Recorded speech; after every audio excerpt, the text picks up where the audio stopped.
Bueno, pues ahora que estamos ya los cuatro aquí reunidos y se ha conectado más gente, vuelvo a dar las buenas tardes, hermosos y hermosas, para dar la bienvenida a este directo esta tarde en el que estamos con Iris, con Ana, con Adrián y vamos a hablar de un tema muy importante que es la diabetes tipo 1 para dar visibilidad a ello y bueno, creo que ellos son los mejores para hacerlo. Y damos las gracias a Medtronic, que es una empresa líder en tecnología para el cuidado de la diabetes, por haber propiciado este encuentro y permitir que estemos aquí. Y lo primero que quiero que hagamos es que os presentéis uno a uno y que nos expliquéis. Yo ya os he bicheado en las redes, algunos conocía de antes, contadnos quiénes sois, para los que estáis al otro lado, nos conozcamos todos. Iris, empieza tú. Pues hola a todos, yo soy Iris, soy de Madrid, eh, soy una de las fundadoras de Diabefem, que es una comunidad de mujeres con diabetes tipo 1 que hemos creado entre varias mujeres, con Laura, Leticia y otras muchas mujeres que colaboran con nosotros. Y vivo con diabetes desde hace 3 años, con diabetes tipo 1. Y desde los 30. te oímos Tienes los cascos puestos, ¿verdad? Sí. Vale, ¿Me oyes? perfecto. Sí, ¿desde qué edad has dicho? Desde los 33. Acabo de Desde cumplir los... 36. Y durante estos 3 años, ¿empezaste desde el principio? ¿Te diste cuenta de que era necesario visibilizar el problema? ¿Cómo fue tu inicio en las redes? Pues bueno, yo tenía mi perfil de Instagram personal y cuando me diagnosticaron diabetes tipo 1 me casaba a los 2 meses. Así que realmente hice un máster súper rápido porque me tenían que ir bueno, me casaba y me iba de luna de miel a Japón y a China. Y básicamente pues aprendí muchísimo tanto de libros de diabetes como de redes pues, de mis compañeros y quise compartir lo que estaba viviendo yo. Muy bien, pues vamos con Ana. Cuéntanos, Ana. Bueno, pues yo tengo diabetes desde los 11 años, soy bastante más joven que ella, no sé si se nota. Pero bueno, pero qué tía. Tengo diabetes de los 11 años, pero realmente por lo que dedico mi perfil a hablar de diabetes es porque la mayor parte de mi vida con diabetes, que han sido 28 años, no es moco de pavo, he vivido en la oscuridad porque nadie sabía que tenía diabetes. De hecho, tengo insuficiencia renal y no veo por un ojo porque bueno, fui muy, iba a decir irresponsable, pero creo que no es la palabra. Yo creo que cuando uno se niega a la realidad no es que esté siendo irresponsable, es que tiene un problema en muchos aspectos de su vida, que fue lo que me pasó a mí. Me avisaron, me dijeron lo que me iba a pasar, pero yo creo que también la mente adolescente no es capaz de ver más allá, ¿no? Y para mí era muy importante ser aceptada. Trabajo en la televisión desde que tenía 17 años. ¿Dónde vives, Ana? En Canarias. Qué Entonces, suerte, qué suerte la tuya, ¿no? sí. Entonces, bueno, entré también en un trastorno de diabulimia, utilicé esa falta de medicarme para intentar adelgazar, porque tenía mucha presión por parte de los medios. En realidad la presión no venía de ellos, venía de mí. No voy a responsabilizar a nadie porque fui yo solita, yo me metí solita. Pero bueno, que al final estás en un mundo que quieras que no es un poquito superficial y eso tampoco ayuda a que tú salgas de ese hoyo en el que nadie sabe que estás, porque al final era un problema que yo no podía compartir con nadie, puesto que la gente ni siquiera sabía que yo tenía diabetes, mucho menos que no me estaba poniendo la medicación. Bueno, utilizo las redes desde hace un par de años, ya tenía Instagram, pero hace un par de años, no sé por qué, empecé un programa nuevo y me apeteció mucho compartir mi situación. Subí una foto, me acuerdo, la subí a Facebook y recibí tanto cariño de todos los que han sido mis compañeros diciéndome, pero Ana, por Dios, ¿cómo no nos habías contado esto? Y me sentí tan arropada que dije, bueno, yo tengo que ayudar en la medida que yo pueda a todas las niñas o incluso adultas que puedan estar en la situación por la que yo he pasado y de la que en realidad no era consciente. Me hacía sufrir, pero no era consciente del todo. ¿Y cómo ha sido tu experiencia en las redes? Para mí es una experiencia que tiene dos caras, es decir, por un lado, yo no me he ido de las redes porque me siento muy agradecida y creo que lo que hago, igual que lo que hacen muchos compañeros, es muy importante y además muy necesario, pero es verdad también que a veces ves cosas que te frustran mucho y que te dan ganas de decir, bueno, tampoco voy a marcar tanta diferencia. O sea, me voy a mi casa, cierro el Instagram y ya que me dejen. Porque a veces en Instagram no, perdón, en Internet está todo el mundo. Entonces hay gente que sabe mucho, hay gente que no sabe nada, hay gente que tiene mejores intenciones, hay gente que tiene peores intenciones, y entonces al final todo se une y a veces, claro, nosotros somos personas y absorbemos todo eso y llega un momento en el que a veces tenemos como una saturación y un enfado que tenemos que gestionarlo bien porque si no nos lo llevamos a nuestra vida personal. Y hay que tener claro que las redes son las redes y la vida personal es la vida personal. Lo que pasa es que en nuestro caso yo creo que también es una línea fina porque es que nosotros convivimos con diabetes, no es un trabajo, es que es nuestra vida. Eso es. Bueno, esa es la idea por la que hemos hecho este directo, precisamente para intentar, y lo haremos a lo largo de la tarde, desterrar alguna de esas falsas creencias, de los mitos que hay sobre la diabetes, para conseguir de alguna manera que haya más información y que esas situaciones que en ocasiones generan frustración, bueno, pues cada vez vayan siendo menores, aunque entiendo que esto, pues para vosotros tiene que ser, y para las familias también, siempre...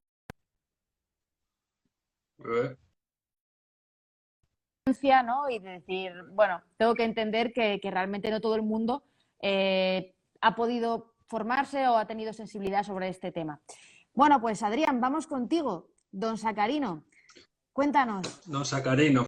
Bueno, espero que se me oiga bien, ¿vale? Pues nada, yo tengo también diabetes tipo 1, debuté de adolescente con 15 años, llevo ya 15 años con diabetes, soy enfermero pediátrico, trabajo en el Hospital Central de Asturias de Oviedo. Y bueno, cuando hice la residencia de pediatría en Murcia, me di cuenta de que dentro incluso de una misma comunidad autónoma había áreas, en este caso Murcia versus Lorca, donde en Murcia había un educador en diabetes y estaba muy bien, y en Lorca, en cambio, no había un educador en diabetes, tenía que estar un poco suplido por las asociaciones y obviamente pues tenían unas carencias. Entonces, a partir de esa idea y de, bueno, del proyecto, mira el gatete, del proyecto que hice, que también estaba en relación con la diabetes, pues decidí crear un sitio en el cual cualquier persona, independientemente de que tenga un buen apoyo o un mal apoyo de su equipo de salud, pues pudiera estar. Entonces, Don Sacarino es básicamente una página web de divulgación en diabetes tipo 1 y nutrición, que es donsacarino.com, un canal de YouTube donde me centro más en temas de nutrición y salud en general, porque al final a la diabetes tipo 1 le influye prácticamente todo, desde lo que comemos hasta lo que sentimos, prácticamente todo influye en la diabetes.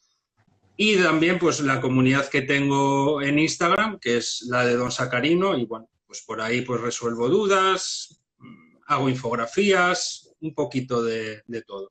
Este tipo de directos también. Básicamente es eso.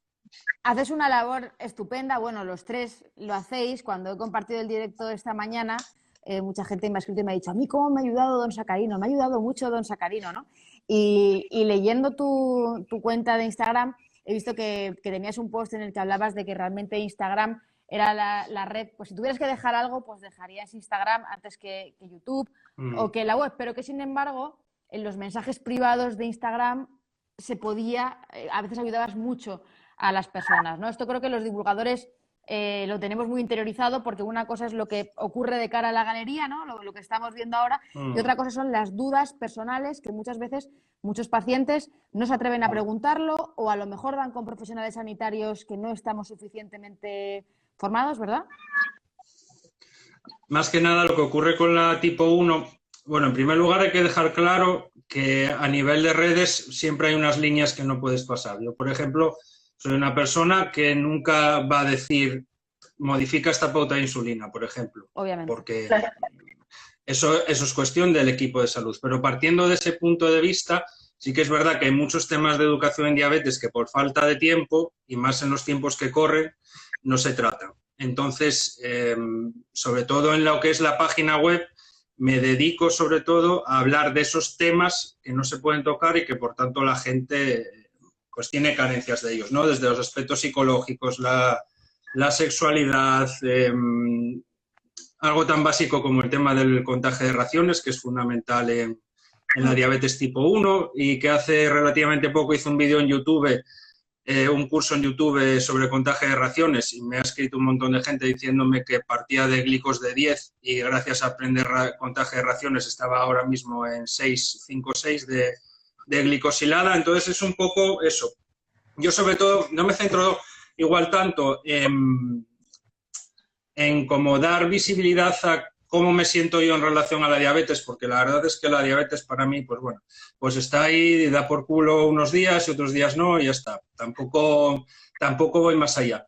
Yo sobre todo me centro en eso, en dar ese apoyo, esa información, esa evidencia que no pueden conseguir por falta de tiempo o porque no tienen un equipo actualizado o directamente un equipo que pasa de ellos, como pasa en muchas ocasiones. Eso. Bueno, en este caso, eso creo que es lo bonito de las redes, ¿no? Vosotros sois 3 perfiles diferentes, los 3 estáis enfocados en el mismo tema, pero a su vez los 3 tenéis un objetivo común y 3 maneras diferentes de abordarlo. Y creo que eso es muy positivo y muy enriquecedor para las personas que os siguen, que además, por lo que estoy viendo en los comentarios, son muchos los que os siguen a los 3. ¿Os conocéis entre vosotros personalmente? Sí. Bueno, pues eso es... Sí.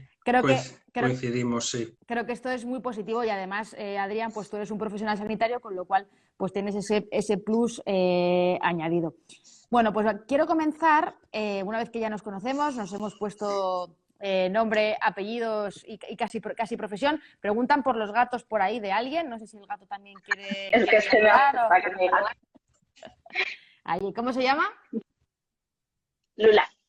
Lola, muy bien. ¿Lola o Lula? Lula. Lula es mi sobrina. También es como un gatito, pero no la tenemos por aquí, está en Nueva York. Bueno, pues quería que habláramos de la campaña que ha lanzado Medtronic, esa campaña con el hashtag T1 de Balloon Challenge. Bueno, yo tengo aquí un globo que, aunque lo veáis morado, en realidad es de color azul. Vosotros lo estáis viendo morado, pero en realidad concentraos, pero es de color azul. ¿A qué es azul, verdad? Súper azul, con un arco. Totalmente. El aro que tiene aquí en realidad no está, tampoco. Ese no está, mira, si me alejo mucho no se ve.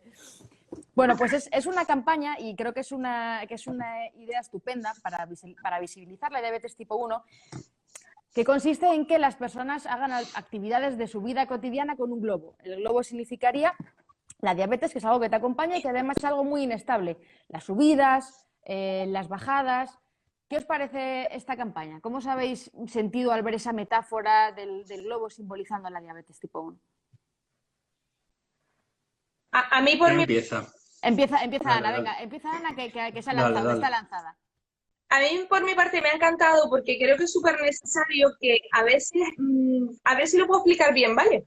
Que se entienda que los pacientes no nos quejamos, que no somos quejicas, entonces que haga esta campaña una empresa con nombre te hace sentir más respaldado. Es verdad que yo en mi caso no siento todos los días que estoy con ese globo, pero es que hay días que siento que tengo 3 globos, otros que no sienten, porque no es algo... para bien y para mal, la diabetes no siempre es igual, entonces tengo que reconocer que muchas veces yo no siento ese globo, pero es que hay veces que es eso, que parece que haces malabares con 3, así que a mí por lo menos me ha encantado.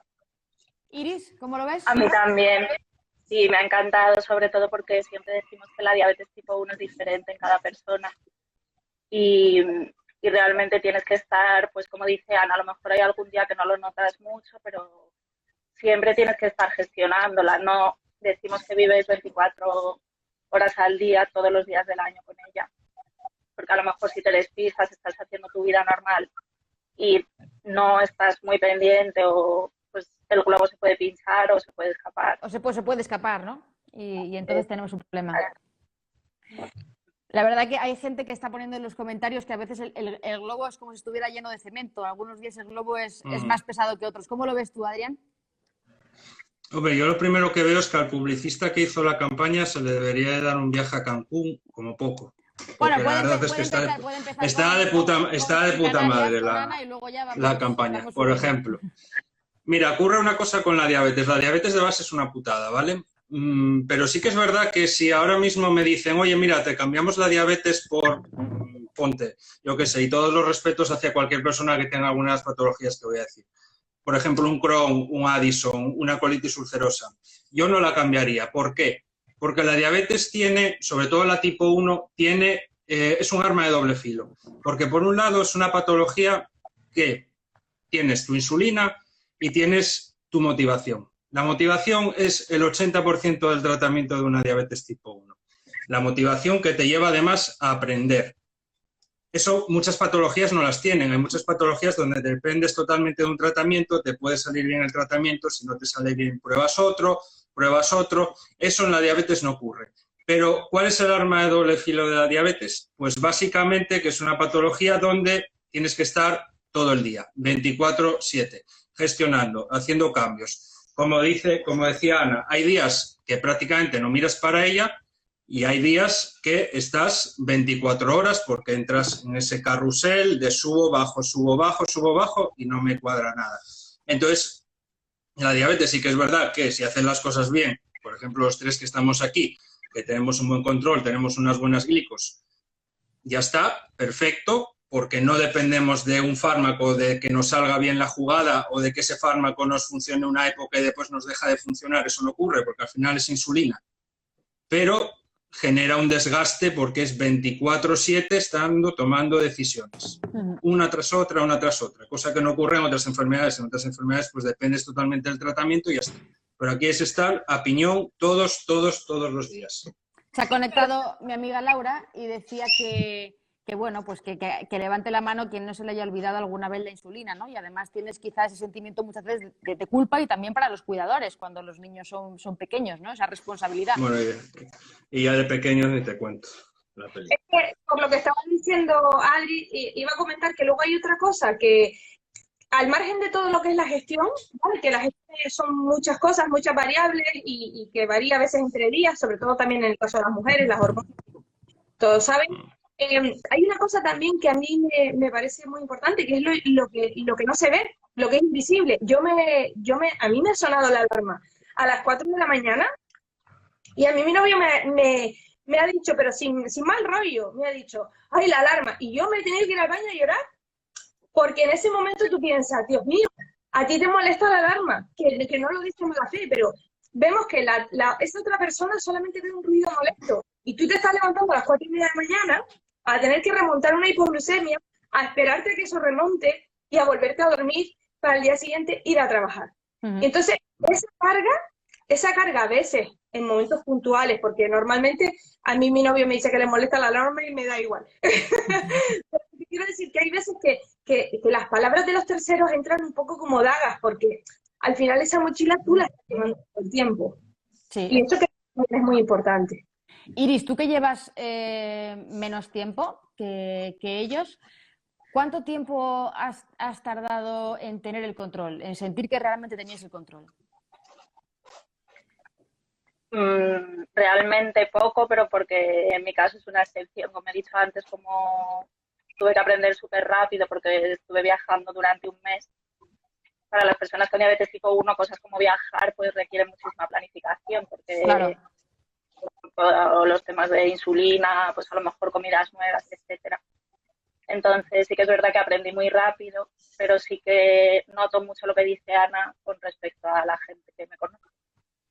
A lo mejor me dice, bueno, entonces tú ya lo tienes controlado, ¿no? Como diciendo, pues te tomas, como la gente que se toma una pastilla, se olvida y ya está, y no tiene que hacer nada más, pero nosotros tenemos que estar pendientes todos los días. No es que lo tengas controlado y termine la situación. En tu caso tuviste que aprender el manejo por una causa de ocio casi, o sea, lo tuyo fue... me quiero divertir, tengo que controlarlo, no tengo tiempo para estar en mi casa pensando... Y hubo gente que me dijo, ¿pero te vas a ir de viaje? Y yo, pues claro. Claro, no ibas a frenar tu vida. Quiero decir una cosa con respecto, para la gente que se haga una idea de lo complejo que es esto de la diabetes tipo 1. Yo llevo ya 5 años a piñón en la página web. Tengo más de 100 entradas sin tocar tecnología, que eso es un campo gigante de la diabetes. Sí. Y aún no se me han terminado ni de lejos los temas. O sea, que imagínate hasta qué punto, y publicando me he dedicado ahora que publico cada 15 días, pero los 3 primeros años hacía una publicación semanal y no se me han terminado los temas. O sea, que imagina, la gente que no tiene diabetes, que se imagina hasta qué punto puede llegar a ser de complejo y hasta qué punto se interrelacionan tantísimas cosas a la vez.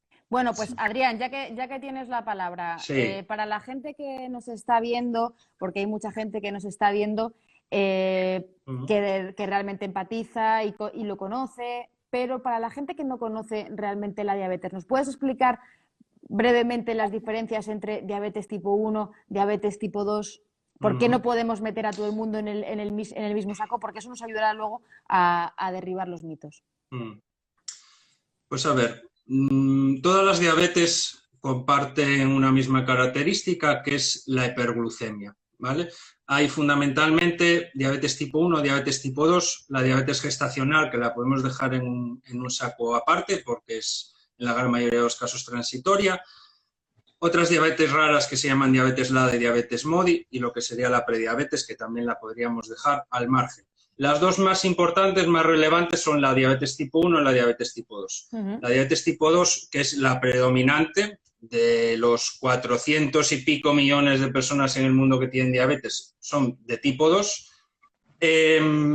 Digamos que hay una resistencia a la insulina, generalmente ocasionada por temas de sobrepeso, obesidad, mala alimentación, sedentarismo. Sí que es verdad que hay una cierta también predisposición genética, pero no es tan relevante ni tiene el suficiente peso. Entonces, digamos que la diabetes tipo 2 es una diabetes también por desgaste, podríamos decir, porque también aumenta su incidencia con la edad, pero sobre todo relacionada con malos hábitos mantenidos en el tiempo.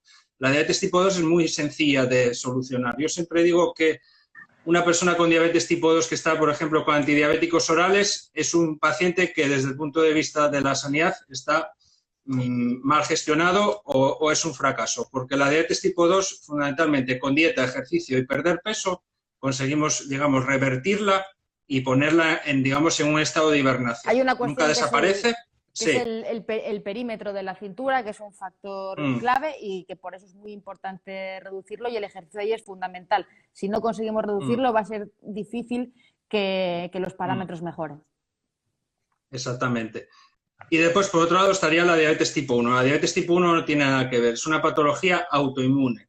Es básicamente que el cuerpo por algún motivo cruza y los linfocitos se dedican a atacar a las células beta, que están en los islotes pancreáticos. Las células beta son las que producen insulina y tras, digamos, un periodo donde se va cociendo todo a fuego lento, pues ya debutas con la clínica, generalmente con un ingreso hospitalario, que puede ser en UBI o puede ser en planta, dependiendo de la gravedad, y ahí hay un déficit absoluto de insulina. No hay una resistencia a la insulina, que podemos además generar una resistencia a la insulina, pero ahí lo que hay es un déficit total y absoluto que es de tipo autoinmune y donde dependemos absolutamente de la insulina porque las células beta están destruidas, no hay absolutamente nada. Entonces ahí es ya donde se complica mucho más la madeja y donde entran muchísimos más aspectos. Básicamente esa es la diferenciación entre las dos. Hay una de las preguntas que nos han hecho en el cajetín de preguntas que hemos lanzado, una de las más repetidas. Claro, la gente que no está familiarizada con el tema lo que pregunta es, oye, ¿cómo puedo saber yo si lo tengo o mis hijos o un familiar? Y los síntomas de la diabetes tipo 2 son muy diferentes, las señales de alarma de la diabetes tipo 1. Háblanos un poquito de esto también. ¿Cómo una persona con diabetes tipo 1 debuta? La diabetes tipo 1, quiero decir, hay también una cierta predisposición genética y familiar. Hay familias que tienen un alto riesgo de presencia de diabetes tipo 1, pero realmente la diabetes tipo 1 no la puedes detectar. Simplemente pues, un día pues, aparece y te cambia la vida. La diabetes tipo 2 se puede detectar, es mucho más fácil, porque antes de la diabetes tipo 2 va lo que se llama la prediabetes, que tampoco vamos a mencionarla porque si no estamos aquí hasta pasado mañana. Y hay un test para la gente que esté por aquí de sanidad, que trabaje en primaria, hay un test que se llama el test FINDRISC, que valora el riesgo de desarrollar una diabetes tipo 2 en un periodo de tiempo plazo de 10 años. Con una serie de preguntas puedes saber más o menos el riesgo que tiene una persona de presentar una diabetes tipo 2. Pero a nivel de diabetes tipo 1, a día de hoy, más allá de que, digamos, dentro de tu familia sea de alta incidencia, no tenemos tampoco ninguna herramienta que nos permita saber si va a aparecer o no. No, claro, es complicado, más allá, efectivamente, si tu padre, tu madre, ¿no? Pues son diabéticos tipo 1. Pero con respecto a esas pequeñas maneras en las que dan la cara, hubo una campaña, no sé si la conocéis, del Reino Unido, de hace unos años, que era la campaña de las 4 T's, un poco para identificar síntomas posibles, que era Toilet, Thirsty, Tired y Thinner. O sea, pues van mucho al baño, orinan lo que se llama poliuria, la sed, estar cansado y una delgadez que se sale de la norma, ¿no? Mientras que la diabetes tipo 2, como comentábamos, al contrario, suele estar relacionada con el sobrepeso y la obesidad. Pueden ser algunos de los síntomas, sobre todo para padres que en sus hijos observen algo anómalo y digan, bueno, pues vamos a estar atentos, ¿no? Porque a veces son pequeños síntomas que si no se conocen, pues es difícil que salte el clic y más, a mí me preocupa momentos como este en el que, como sabemos, pues durante mucho tiempo han estado muchos centros de salud cerrados, es mucho más difícil, se han prescindido de muchas revisiones del niño sano por motivos impepinables, se llama pandemia, pero bueno, es importante la información más que nunca. Y con respecto a... Dime. No, sí, los síntomas que cuando dices cansancio, por ejemplo, es que es cansancio a nivel extremo, o sea, que la gente no se piense que es como cansancio de voy a correr un poco y me canso. Es que es cansancio, yo me sentía como una abuela de 90 años, es que no podía subir a un primer piso caminando. Probablemente mi abuelo con 90 años estaba mejor que tú, de cansancio. Totalmente, estoy totalmente de acuerdo. Y luego, ¿y cuántos kilos perdiste? En mi caso 7, pero porque ya estaba delgada, entonces seguía delgada. Eso es otra, ¿no? No pierdes un par de kilos, yo perdí 15, yo no sé cuántos perdió Ana, yo perdí 15 kilos en un mes. Yo no, fuera bromas. ¿Cuántos perdí? Pero sí que recuerdo algo súper cruel, que aprovecho, aunque no tenga que ver, pero sí que es importante después de los debuts, a las niñas sobre todo, a los niños supongo que también, pero a las niñas sobre todo, que es horrible después decirles, ay, ¿cómo has engordado? Cuando en realidad lo que has hecho ha sido recuperar tu peso. Porque a mí esa fue una de las cosas que me marcó, entre otras, que me dijeran que qué gorda estaba después de tener diabetes. Tiene todo que ver, Iris. Aquí todo está relacionado y está muy bien traído a colación ese comentario, porque realmente creo que todos debemos ser mucho más conscientes de qué peso tienen las apreciaciones, que para nosotros son, bueno, pues pequeñas frases sin sentido, ¿no? Y sin embargo, cómo impactan eso o cómo pudieron afectarte a ti. Con respecto a eso, algo de lo que afecta mucho y que se toma de manera muy frívola es la ligereza con la que se habla del azúcar, por ejemplo, ¿no? Claro, es diabetes y azúcar, ¿no? Y ya está. Y entonces llega pues, el típico que, bueno, pues con su buena intención, porque aquí yo creo que no hay que predisponer la mala intención de nadie. Simplemente, bueno, pues es como cuando, en este caso, voy a llevarlo al tema maternal, ¿no? Como cuando tienes un niño y te dicen cualquier cosita de tu niño, pues está gordo, pues está flaco, pues lo llevas arropado, pues lo llevas sin desarropar. Pues eso mismo que a las madres les da muchísima rabia y a los padres y a los abuelos. Bueno, a veces son los abuelos los que los dicen o a veces son los padres, no vamos a entrar en ese tema. Pero en este caso, cuando dicen aquello de, bueno, pues dejas de tomar azúcar y ya está, pues te pinchas insulina y ya está. ¿Cómo gestionamos esto? Iris, por ejemplo, cuéntame. Pues, a ver, es que es lo que estás diciendo, las personas con diabetes tipo 1 no tenemos alergia al azúcar. Realmente tenemos que comer saludable como tiene que comer el resto de la población, no tenemos por qué seguir una dieta en concreto. Lo que pasa es que como hay muchísimos tipos de personas diferentes, pues luego cada uno elige el que más le conviene, también según la etapa en la que esté de su vida, etcétera. Pero yo creo que también para la gente es muy difícil a lo mejor entender, para la gente que nos rodea me refiero, pues entender que a lo mejor un día te puedes comer una pizza, porque en ese momento pues sabes que lo puedes gestionar bien, etcétera, y al día siguiente dices que no a un postre. Entonces a lo mejor dicen, ¿y por qué ayer te comiste la pizza y hoy me estás diciendo que no al postre? O a la paella o a lo que sea. Entonces, pues porque en nuestro caso influyen más de 42 factores que influyen en más glucemia. Entonces, 42 factores. 42 factores que no es simplemente comer alimentos con azúcar, no es comerte unas natillas, no es comerte un helado. Menciónanos alguno de estos 42 factores, solo alguno, no tampoco los 42, como dice Adrián, para no estar aquí esta mañana. Por ejemplo, el estrés, por supuesto, en las mujeres el ciclo menstrual, depende de la etapa en la que estés, pues te afecta de una manera o de otra. El tomar alcohol, cualquier tipo de cualquier cosa, no sé, chicos. El ejercicio físico, los fármacos, el sueño, por ejemplo, también, el cansancio. Y también le podemos dar la vuelta. Me ha gustado mucho un Reels que he visto de Ana, en el que hablaba de los factores que al revés podían mejorar la sensibilidad a la insulina. Era muy simpático. Sí, claro, es que yo creo que también esto es importante que lo conozcamos. Por ejemplo, caminar, así que favorezcamos mucho esa sensibilidad a la insulina y que con menos unidades, por así decirlo, cubramos más raciones. También tener en cuenta el momento del ciclo es importante. Luego, hay factores que parecen extraños, pero que también afectan muchísimo. Por ejemplo, si yo tomo el sol y no tengo insulina activa, tiendo a subida, pero si tomo el sol y tengo insulina activa, tiendo a bajada. Entonces, los mismos factores como el ejercicio, haces un ejercicio y tiendes a subida, pero es que haces otro y tiendes a bajada. O sea, los mismos factores pueden afectar en maneras distintas. Entonces, ni siquiera manejar esos 42 factores es sencillo porque varía la manera en la que te afectan. O sea, afectan de maneras contrarias. ¿Y cómo conseguimos esa información, ese expertise que tenéis vosotros? ¿Cuáles son vuestras fuentes de información ahora mismo?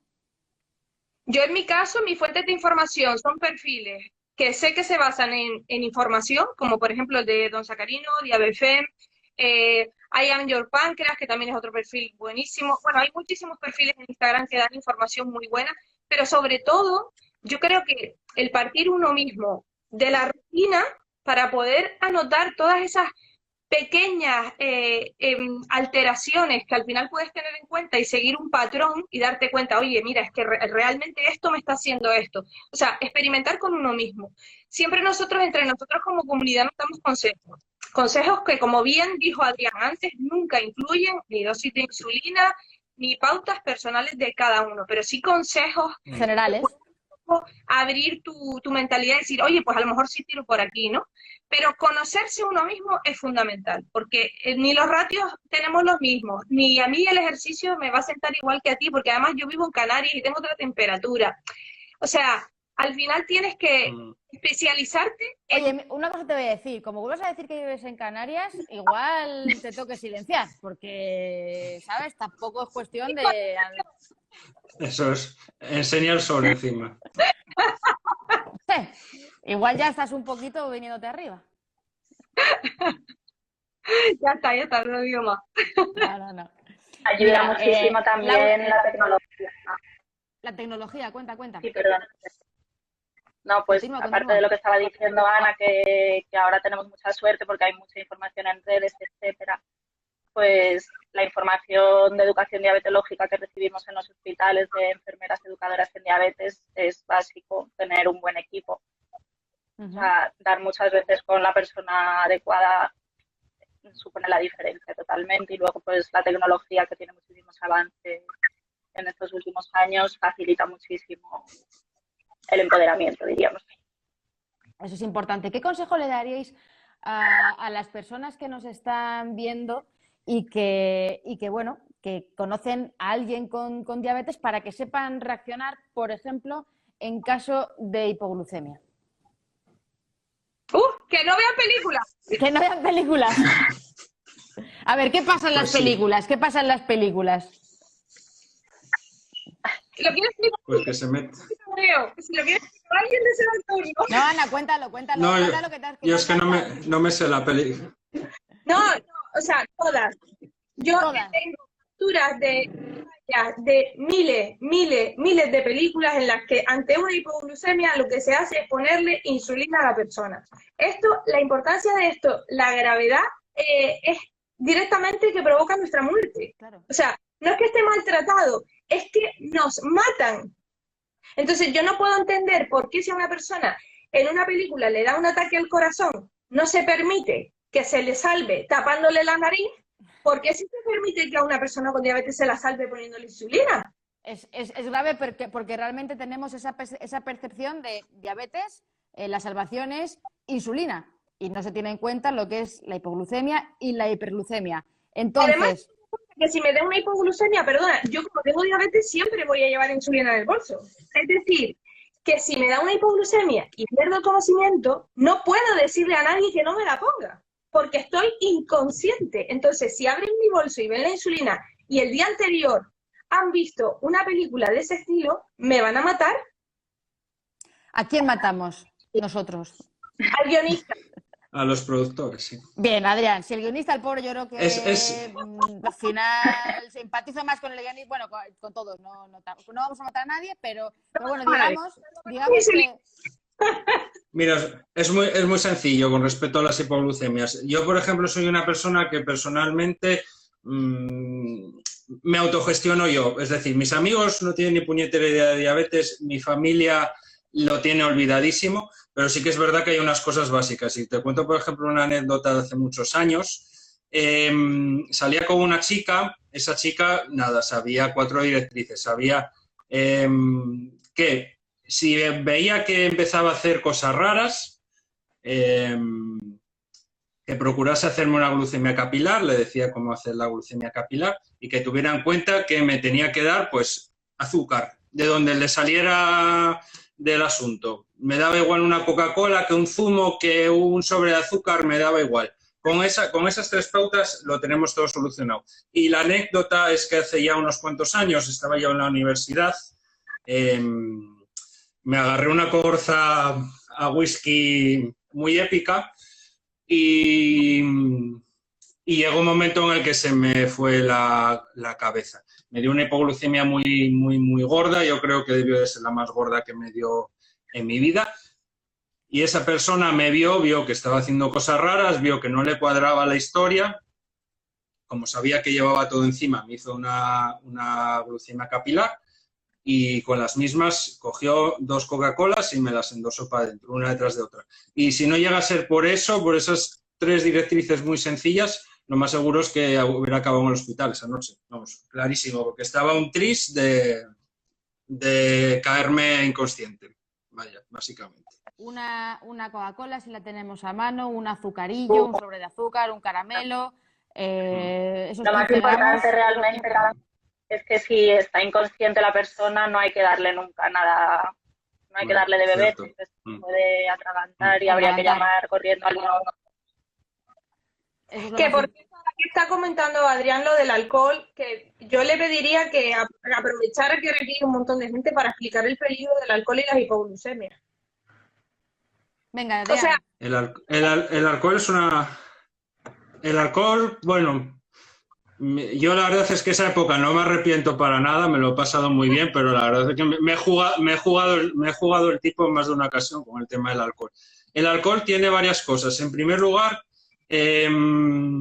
bueno, no vamos a hablar de cómo actuar ante el alcohol, me pongo insulina, no me pongo insulina, lo que sea. Pero el alcohol, por un lado, los efectos que te genera el alcohol son bastante similares en ciertos puntos con los efectos que te genera una cogorza guapa. Entonces, digamos que ambas sintomatologías se solapan. Después, el alcohol tiene una cosa, y es que al principio es todo muy jiji jaja, pero a partir de las 4 horas, digamos que te empieza a caer la glucemia en picado, pero cuando es en picado, es en picado. Y dependiendo obviamente de lo que comas. Yo, mira, aquí sinceridad ante todo. Yo salía los fines de semana y me pimplaba media botella de vodka con mis colegas. Y ya estaba. Y las cosas se tienen que decir. Podría ser peor una entera, no te preocupes. Exactamente.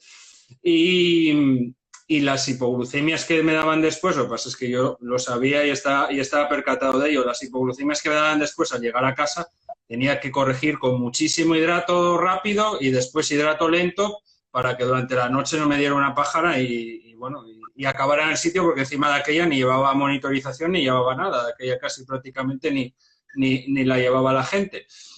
Y después la otra gran putada que tiene el alcohol es que digamos que el hígado está como muy concentrado en metabolizar el alcohol, porque es lo prioritario. Lo primero que quiere el hígado es desintoxicarte de la liada que estás armando, y entonces no está para otra cosa. Entonces, ¿qué ocurre? Que si te pones glucagón, el glucagón no te va a hacer nada, porque el hígado va a decir, esto, espérate, que primero estoy con el alcohol, y el alcohol tarda horas y horas en metabolizarse.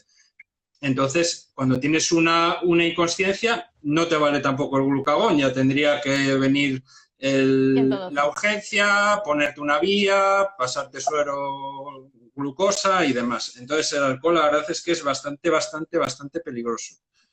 Y por eso, perdona, de ahí la importancia de que a los niños que tienen diabetes, a los adolescentes, en vez de decirles no puedes beber alcohol porque tienes diabetes, les expliquen qué es lo que pasa cuando beben alcohol. Claro, si no se lo explican, están poniendo su vida en riesgo, porque si les dicen a un adolescente que no beba, va a beber.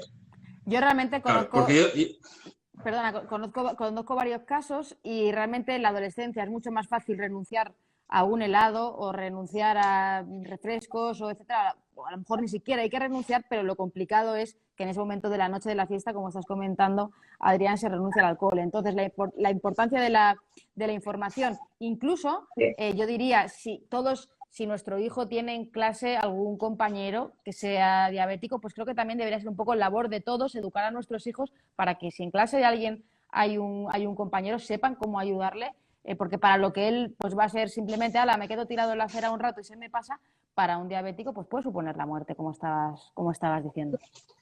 Es que es lo que dice Ana, cuando nosotros educamos en relación a venenos, como a mí me educaron en su época, pues ¿qué ocurre después? Que después sales con tus colegas y durante 2 o 3 meses vas escurriendo el bulto, pero un día te convencen, como me convencieron a mí, y un día me plantaron un cacharro de vodka negro y me dijeron, venga, tómalo, estamos contigo. Si te pasa algo, pues ya está, pues está claro, y si no te pasa nada, pues estupendo. ¿Qué pasó? Que no pasa nada. Porque realmente cuando te tomas una copa no pasa absolutamente nada, pero claro, entonces ya es ahí cuando empiezas a subir y es donde las cosas se ponen peliagudas. Entonces, fundamental, lo más importante, educar, y es por ejemplo un tema que a nivel de consulta muchas veces no hay tiempo para tratar y las familias de repente se plantan con su hijo adolescente que sale de fiesta con los colegas y entonces ocurren los problemas. Bueno, realmente también es un tema que a veces puede ser tabú porque el adolescente no va a preguntar delante de su madre o su padre en la consulta y el padre o la madre pueden decir es que mi hijo no bebe, como tantos padres y tantas madres que dicen no, pues que mi hijo no bebe, mi hijo cuando sale no bebe, ¿no? Entonces, bueno, no bebe, pero por si acaso algún día le emborrachan sin que él quiera, pues vamos a hablar de todo esto. Bueno, vamos a pasar, que se nos va el tiempo, se nos echa encima, pero es un tema muy interesante, el de las salidas nocturnas y que se trata poco. Hablar de algunos mitos sobre la diabetes. Por ejemplo, uno de los grandes mitos es que con la diabetes no puedes comer un montón de cosas. ¿Es cierto que con la diabetes no se puede comer dulce, por ejemplo? ¿Diabetes tipo 1? No, aquí una persona con diabetes tipo 1 puede comer lo que le dé la gana, como si quiere estar yendo al McDonald's todos los puñeteros días de su vida.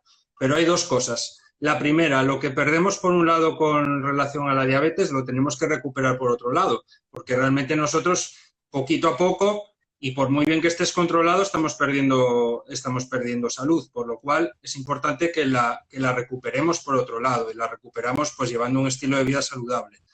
Y después, por otro lado, que obviamente esto es hasta el nivel que la persona se quiera complicar. Es mucho más sencillo gestionar una alimentación saludable, incluso una alimentación un poco más corta de lo que suelen recomendar a nivel de hidratos de carbono, que gestionar a nivel de diabetes una alimentación mala a base de procesados, a base de azúcar y demás. O sea, no hay color los niveles. Que el que sea el máximo pro de diabetes y lo consiga, pues ole por él. Pero es infinitamente más complicado gestionar una diabetes con alimentación mala que con alimentación buena. Eso es. Bueno, el resumen sería que un diabético puede comer de todo siempre y cuando tenga controlado, se haya preocupado en medir pues, cuántos hidratos de carbono y lo tenga en cuenta en el conjunto. Dinos, Iris.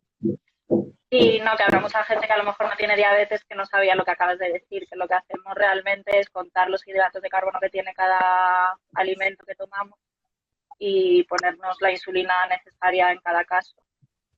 También varía de cada persona. Pues vamos con el... ¿Alguien están aporreando su casa? ¿Alguien le van a tirar la puerta abajo? Algo en el piso de arriba, lo siento. Ah, no es tan bonito vivir en Canarias ahora, ¿eh? Ahora ya está cerca la Gran Vía. Más tarde. Bueno, vamos con el segundo mito. El segundo mito, que es la diabetes tipo 1 solo se da en niños. Esto no es así. No, tampoco. Venga, arrancaos. No. Puede debutar en cualquier momento de la vida, porque lo asociamos, es cierto que debuta especialmente en niños, pero bueno, tenemos aquí varios casos en los que realmente, como comentaba Iris, empezó con 33 años. Con lo cual, pues queda claro que nadie puede decir, no, a mí esto no me va a pasar. Tercer mito, la diabetes se cura.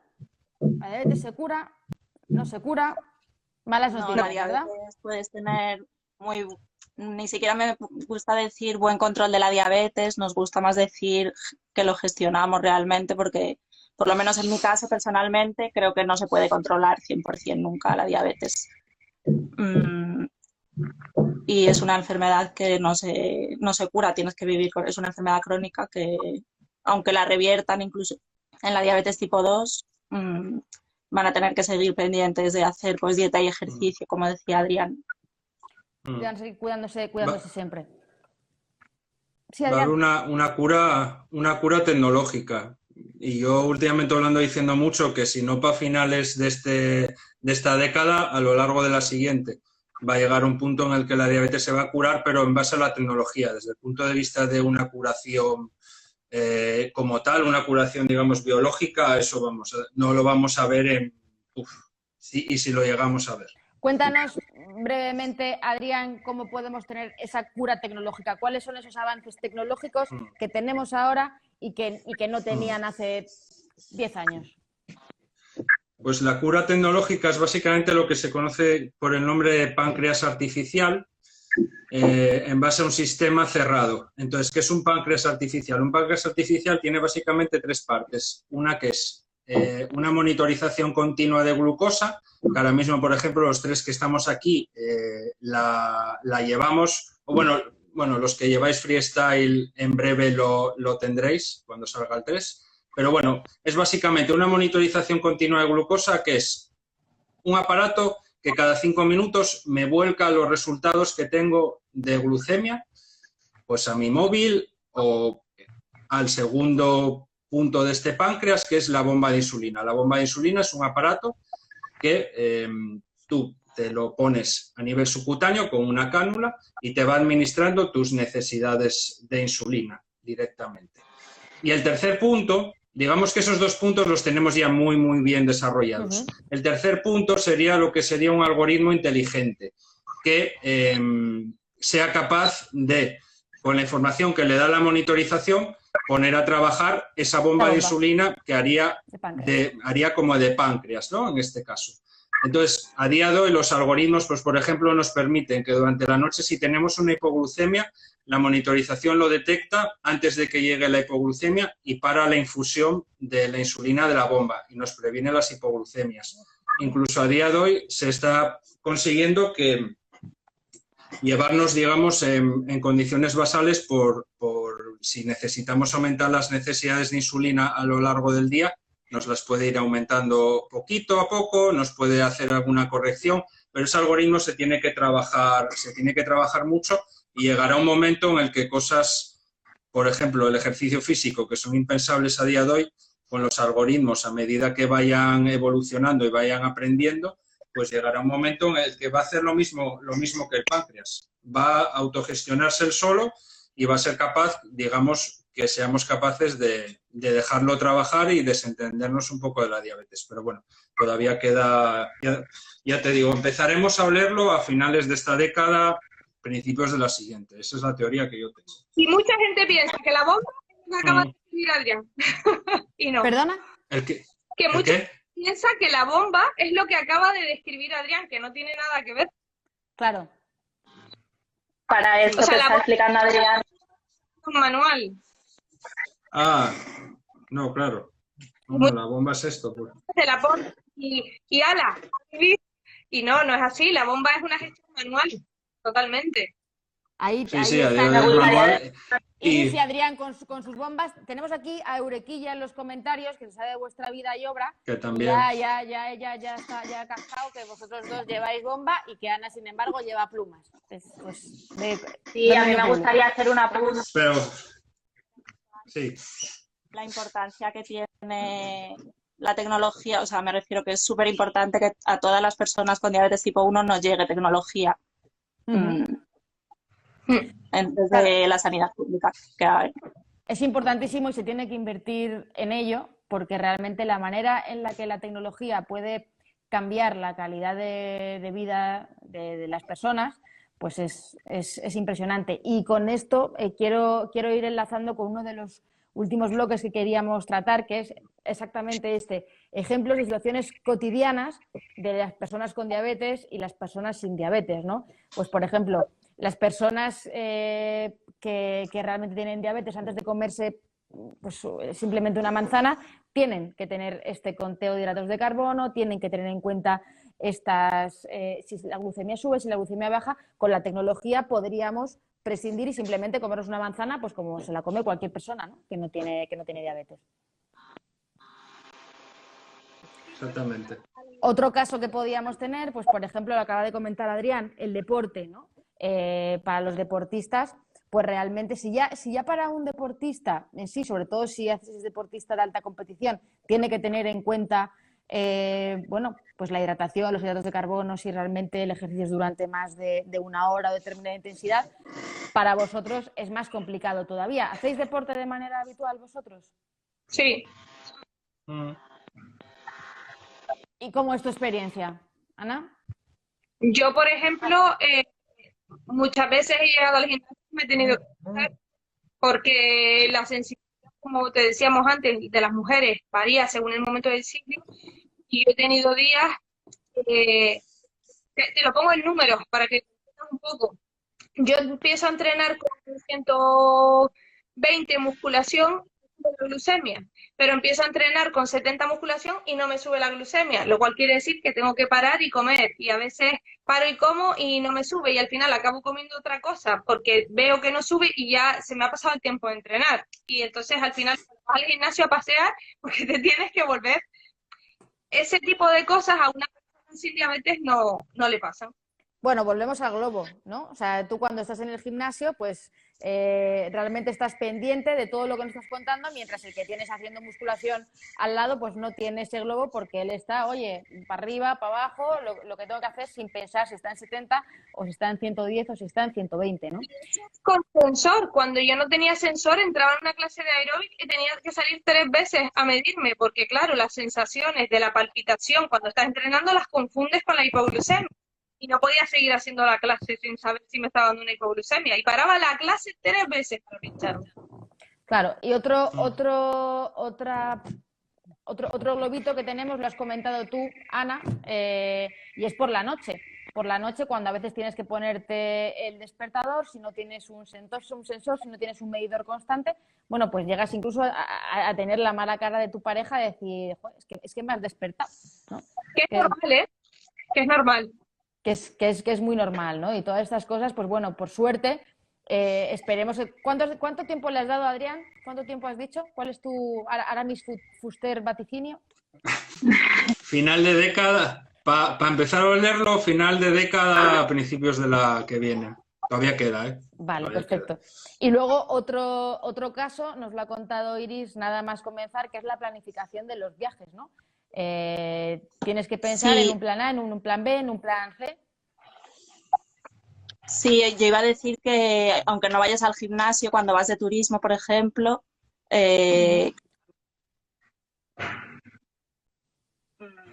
todo el día. Entonces ahí precisamente pues tienes que estar súper pendiente de que no te den hipoglucemias. Sí, es que siempre tenemos que estar, no podemos olvidarnos de la diabetes e irnos a visitar cualquier ciudad o cualquier montaña. Yo os voy a contar un caso personal de una amiga mía que no es la que está aquí conectada, es otra amiga que tengo que tiene, que lo digo por alusiones, que tiene diabetes tipo 1 y nos invitaron un día a comer a casa de otros amigos y fuimos un montón de gente, ¿no? Y entonces, bueno, pues antes de ir estábamos con ellos y ella dijo, bueno, pues voy a controlarme y tal, porque supuestamente pues, nos íbamos a pegarnos un festín, ¿no? Y resulta que no fue un festín, que los que nos invitaron, pues ese día no estaban, no habían cocinado demasiado, por decirlo de aquella manera. Y claro, al terminar de comer, mi amiga me dijo, oye, es que me da apuro, pero voy a ver si tiene una Coca-Cola en la nevera o algo. Dice, porque es que yo me había preparado para venir a una comilona y no he comido. Y yo me acuerdo de su angustia, de decir, es que, pues eso, no llevaba en el bolso azúcar, no llevaba nada. Dijo, oye, pues le pedí una Coca-Cola y se tomó la Coca-Cola. Pero tú fíjate, bueno, pues oye, has comido menos, pero para ella comer menos sí que significaba un problema. Claro, es que precisamente ahí está la importancia de la educación diabetológica. Nuestra amiga Eurequilla, que estabas diciendo antes que nos estaba comentando lo de las bombas, no le explicaron absolutamente nada de raciones. Le dieron un plan cerrado de unidades con una alimentación, un menú cerrado. El día que se liberó y se fue a un asadero, calculó al ojo por el volumen de la comida sin darse cuenta de que lo que iba a comer eran proteínas. Y se puso, no me acuerdo ahora, pero una burrada de insulina y estuvo como en 30 de glucemia bebiendo Coca-Cola hasta que ya no la toleraba para poder llevar a urgencias por la mañana porque era de noche. Eso es terrible. O sea, sentir que se te va la vida porque nadie te ha explicado que la insulina es para cubrir hidratos, que es tan básico. Es que tienes una pistola en la mano. Bueno, también uno de los mitos precisamente es que la insulina es mala, que muchas veces la insulina se asocia, ¿no? Es la inyección es malo y todo lo contrario. Sin insulina no podemos vivir. La genera el cuerpo y si no la genera, pues tendremos que administrarla de manera exógena. Bueno, llevamos una hora hablando, hemos tocado muchísimos temas, pero antes de terminar quiero que hablemos bueno, pues digamos el temazo. El temazo que son los endulzantes, los edulcorantes, porque hay que tocarlo. Y esta tarde he estado en Zapeando y he estado hablando de la dieta keto, que además está relacionado, porque bueno, pues al final la dieta keto está muy relacionada con la insulina, entrar en cetosis, no tener hidratos de carbono. Y ha habido un momento en el que bueno, pues se ha valorado si el xilitol, qué tipo de edulcorantes. Así que esto es tema de don Sacarino. Esto te ha tocado. Totalmente. Sí, la verdad es que el tema de los edulcorantes es, yo creo, de las cosas que más me gusta y más he trabajado. Para la gente que le interesa el tema de los edulcorantes, que obviamente no nos interesa solo a la gente que tiene diabetes, nos interesa a todo el mundo, porque obviamente si podemos sustituir el azúcar por algo que sea saludable, pues eso que nos llevamos. Yo, por ejemplo, no tanto el xilitol, y el xilitol está bien, lo podría recomendar perfectamente para una persona sin diabetes, porque tiene un índice glucémico muy bajo, por lo cual no hace pico, y un porcentaje bastante reducido con respecto al azúcar, puede ser como un 40%. Si el azúcar es 100, el xilitol es 40. Yo sobre todo lo que más recomiendo es, aparte de la stevia, para la gente que le guste su sabor, porque hay gente que no la soporta, pero yo, por ejemplo, con ciertas cosas me gusta la stevia. Aparte de la stevia, que es muy importante fijarse bien por ello, otra cosa importante de la diabetes, los etiquetados nutricionales fundamentales para nosotros y para cualquier tipo de persona, para que no nos la metan colada. Y a mí sobre todo me gusta el eritritol.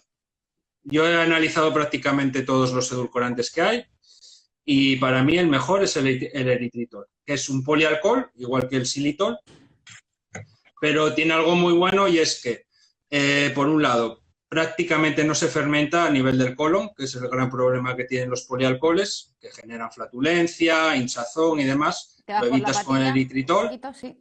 Exactamente, bastante. Es el favorito de Lorena Castell también. Ella ha dicho que sobre todo utilizaba xilitol y el eritritol.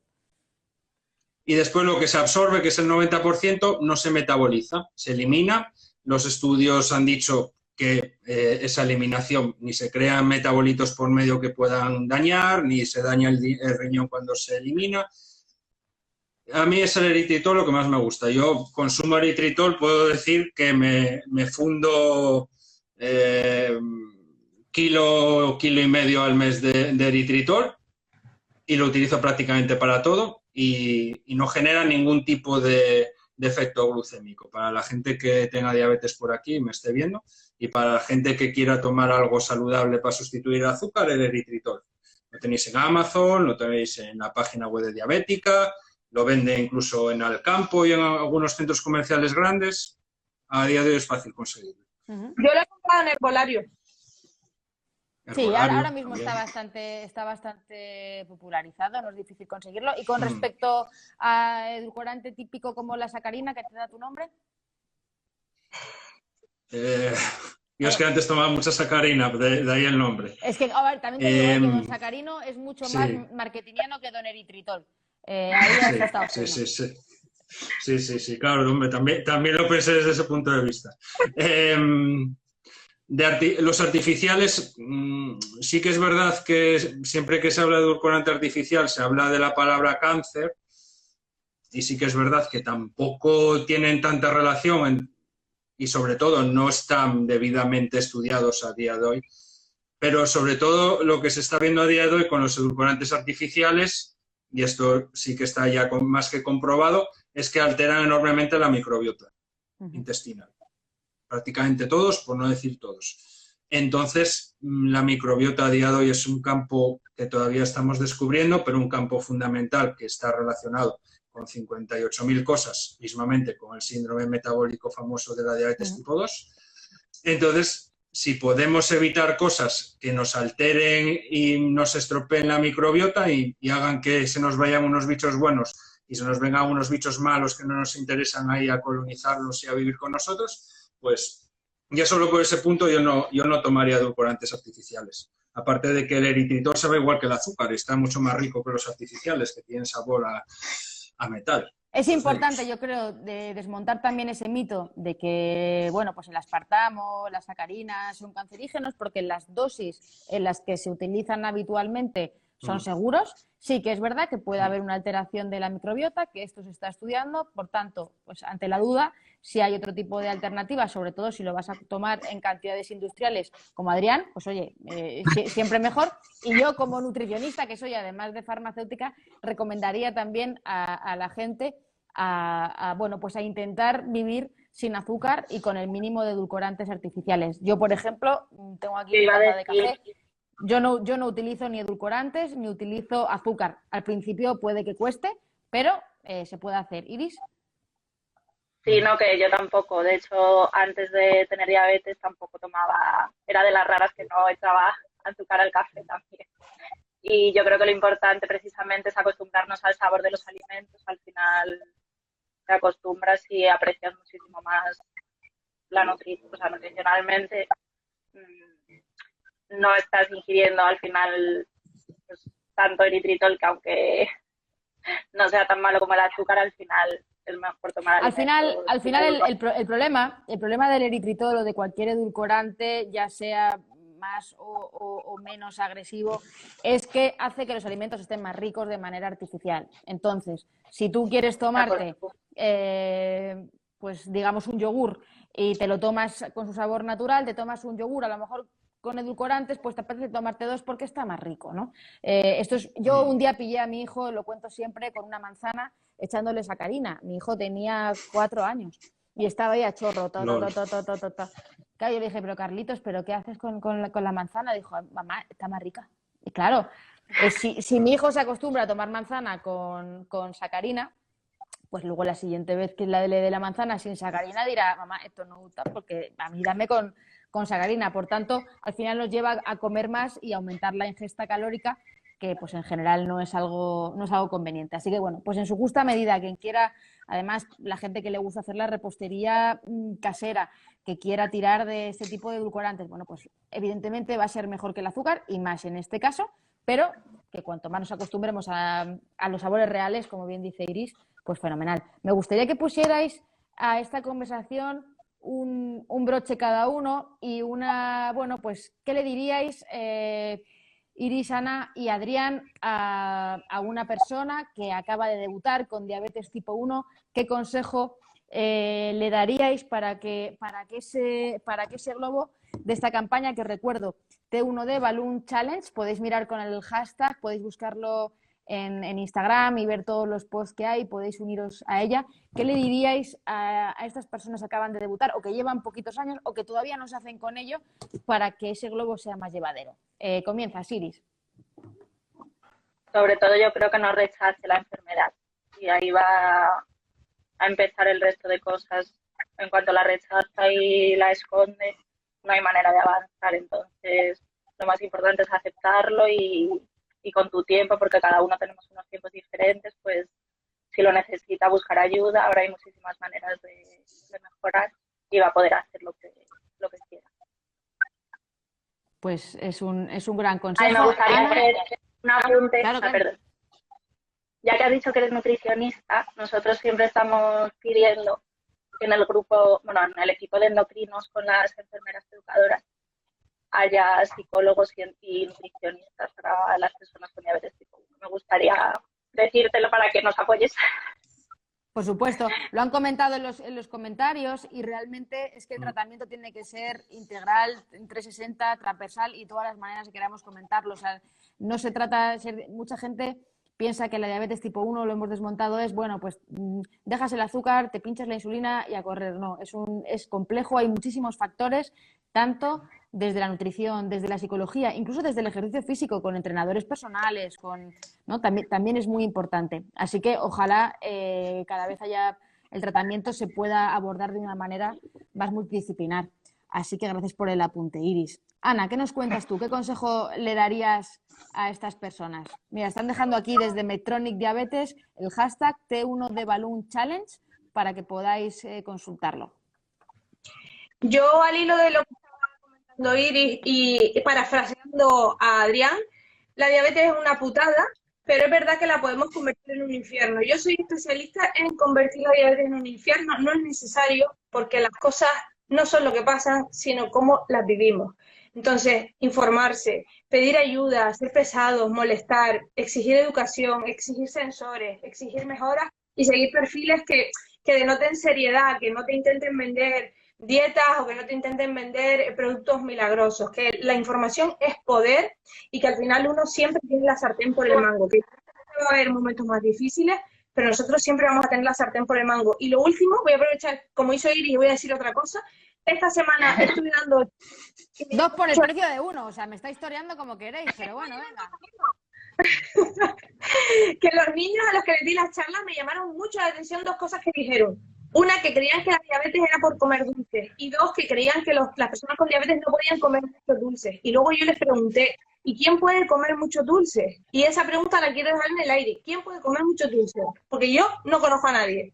Y en realidad lo has hecho fenomenal, Ana, a pesar de vivir en Canarias, me estás empezando a caer bien.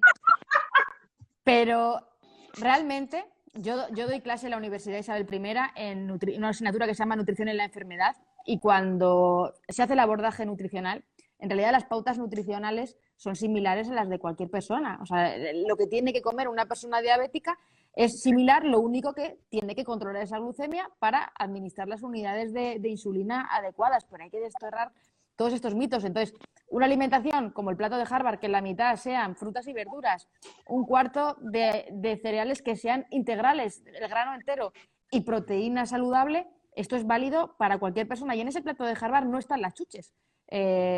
Con lo cual, está claro. Y me gusta lo que dices te voy a recoger la primera parte que has dicho, de no tomar, de que no te vendan la moto con esas cuentas, porque realmente es verdad que puede que haya alimentos para diabéticos, entre comillas, que en un momento dado puedan ser un recurso, pero no son necesarios. Y realmente podemos comer alimentos del supermercado y además esto ayuda a no perpetuar este estigma, ¿no? Es decir, no, tú tienes que comer diferente porque eres diabético. No, yo puedo comer exactamente igual y no tengo que comer ninguna comida diferente. Y ya como os enrolláis vosotros, pues yo también. Pero bueno, te dejo, Adrián, que hagas tu alegato, 1, 2, 3, los que tú quieras. Yo diría 3. El primero de ¿Ves? ellos, ¿Cómo sabía? ¿Cómo sabía yo que? sí, que aquella persona que no tenga la tecnología que debería de tener a día de hoy, que siga dando por culo. Ya está. Porque si yo la tengo y las 2 personas que están conmigo la tienen, él también la tiene que tener. Con lo cual, sabemos cómo están las cosas en algunas comunidades, que va lenta la cosa, tal cual. Que siga dando por culo fuertemente, porque se la merece y se la tienen que dar. Eso en primer lugar. En segundo lugar, tampoco quiero repetir las cosas, pero sí que es interesante buscar ayuda. Muchas veces igual necesitamos un psicólogo y bienvenido sea. Y otras muchas veces igual solo necesitamos hablar con alguien. Yo creo que tanto yo como las 2 personas que están hoy conmigo nos tienen ahí, tanto aquella persona que quiera hablar o aquella persona que tenga cualquier tipo de duda, que no tenga ningún tipo de miedo. Yo leo a todo el mundo y contesto unas veces mejor y otras veces peor en relación a si tengo la respuesta a toda esa gente. Y si no, ya buscamos la manera de resolverlo, porque yo creo que sobre todo la comunidad de diabetes es una comunidad muy agradecida y que hacemos mucha piña. Y en tercer lugar, le diría también a la persona que obviamente su vida ha cambiado, pero tampoco tenemos que pensar que es todo para mal.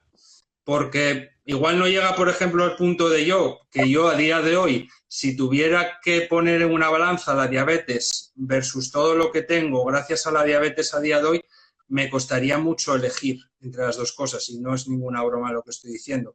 Pero sí que es verdad que la gente tiene que darse cuenta de que es muchísimo más fuerte de lo que piensa y que seguro que la diabetes ha ayudado en ello y le permitirá también afrontar esos desafíos que van surgiendo en la vida mucho mejor, por esa mochila extra que tenemos que nos hace dar un plus de nosotros.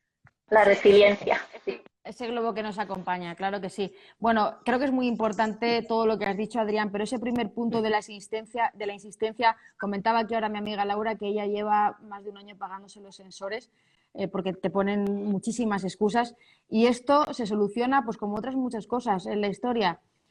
Insistiendo, como has dicho tú, no voy a repetir tus palabras, que ya las has hecho tú muy bien, vamos a poner la metáfora de insistir, ser un poco pesados, ¿no? Volver con el tema, y si somos muchos los que insistimos, si son muchos los pacientes de diabetes, si son muchas las familias que insisten, harán que los endocrinos, que los médicos de atención primaria tengan esa sensación de que hay una demanda. Si no se genera ruido, si no se demanda, no llegará a los de arriba, no llegará a los que realmente tienen que poner el dinero encima de la mesa para que esto llegue a los pacientes y cambien la calidad de vida. Se ha conectado también una endocrina que estaba diciendo que ojalá esta charla la vieran muchos niños, también muchos adultos, y por qué no también algún político, ¿no? De los que realmente tienen la sartén por el mango en las comunidades autónomas y en la administración central. Chicos, quiero a los que estáis escuchando, mucha gente que estáis por aquí, no sé si se ven las cuentas pinchando arriba, pero os las voy a recordar. Iristi con Y Peone, Iristi Peone, la _Trabadelo, y Don Sacarino, que a lo mejor en algún momento se llama Don Eritritol, pero parece que no. Han apuntado por ahí, que me ha gustado mucho, que imagínate a Celia Cruz, en vez de azúcar, diciendo eritritol. No habría. No hay color. No hay color. Bueno, pues podéis seguirles porque os aseguro que dan una información de calidad y además os vais a sentir pues con esa empatía, ¿no? que hace falta, y dar las gracias por último a Medtronic por haber hecho posible esta charla, esta conversación, y por seguir invirtiendo en I+D para la tecnología que es tan importante para el cuidado de las diabetes.